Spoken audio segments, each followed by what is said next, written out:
Hello guys, welcome back to my YouTube channel.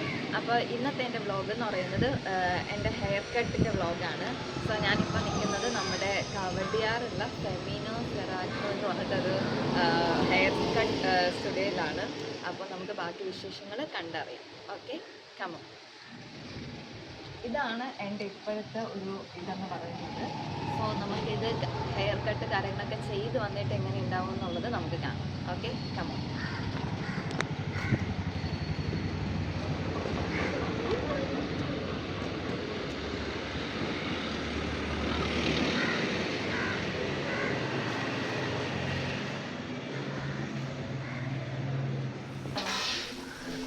കയറി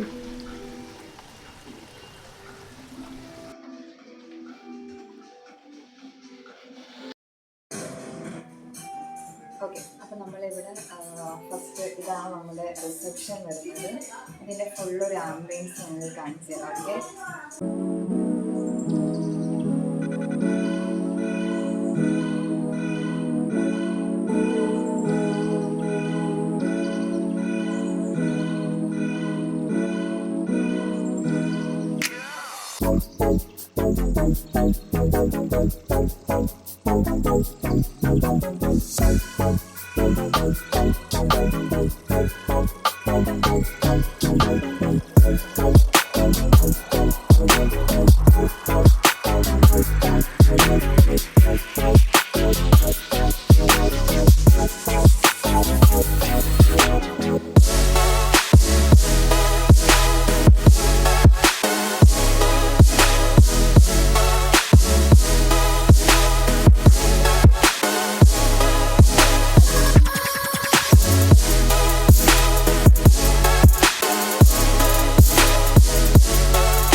ഇതാണ്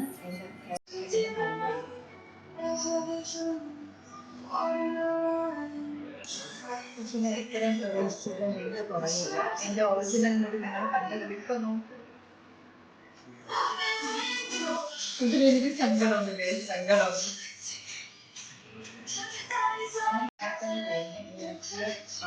ചെയ്യണം.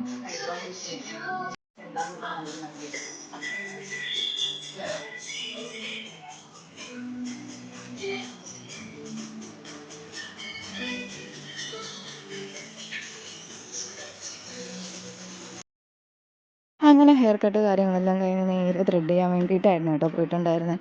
അപ്പം ഞാൻ ഇതിന് മുന്നേയും ത്രെഡ് കാര്യങ്ങളൊക്കെ ചെയ്തിട്ടുണ്ട്. ഞാൻ ഓരോ ടൈം ഓരോ ബ്യൂട്ടി പാർലറിലായിരിക്കും ഞാൻ ജസ്റ്റ് ട്രൈ ചെയ്യുന്നത് ഈ ത്രെഡിങ് ചെയ്യാൻ വേണ്ടിയിട്ട്. അപ്പോൾ എനിക്ക് ഇതിൽ ഓരോ പാർലറിൽ ചെല്ലുമ്പോഴും എനിക്ക് ഓരോ അനുഭവമാണ് ഉണ്ടായിട്ടുള്ളത്. മീൻസ് എന്തുവാണെന്ന് വെച്ചാൽ ചിലയിടത്ത് ഞാൻ ത്രെഡ് ചെയ്യാൻ പോകുമ്പോൾ എനിക്ക് ഒട്ടും പെയിനേ ഉണ്ടാവത്തില്ല. ബട്ട് ചിലയിടത്ത് പോകുമ്പോഴത്തേക്ക് എനിക്ക് നല്ല രീതിക്ക് പെയിൻ ഉണ്ടാവും ത്രെഡ് ചെയ്യുമ്പോഴത്തേക്കും. അപ്പോൾ അതെന്താണ് റീസൺ എന്നുള്ളത് എനിക്ക് ഇപ്പോഴും പിടികിട്ടിയിട്ടില്ല. എനിക്ക് തോന്നുന്നു ഇവർ നമുക്ക് ത്രെഡ് ചെയ്യുന്നതിൻ്റെ ആ ഒരു പാറ്റേൺ ആണോ അതോ എന്താണെന്ന് എനിക്ക് ഇതുവരെ പിടികിട്ടിയിട്ടില്ല കേട്ടോ. അപ്പോൾ നിങ്ങൾക്ക് ആർക്കെങ്കിലും അതറിയാമെന്നുണ്ടെങ്കിൽ ജസ്റ്റ് ഒന്ന് കമൻറ്റ് ചെയ്യുക. കാരണം ചിലയിടത്ത് പോകുമ്പോൾ എനിക്ക് നല്ല രീതിക്ക് പെയിൻ വരാറുണ്ട്, ചിലയിടത്താണെങ്കിൽ പെയിൻ ഇല്ലാണ്ട് നമുക്ക് നല്ല സ്മൂത്തായിട്ട് തന്നെ അവരെടുത്ത് തരാറുണ്ട്. ഇവിടെ ത്രെഡ് ചെയ്തത് എനിക്ക് പെയിന് കാര്യങ്ങളൊന്നും ഇല്ലായിരുന്നു കേട്ടോ. അപ്പോൾ നമുക്ക് ഇതിൻ്റെ അടുത്ത വിശേഷങ്ങൾ അടുത്ത വീഡിയോയിൽ കാണാം. അപ്പം അടുത്ത വീഡിയോ കാണുമായിരിക്കും. Take care, by.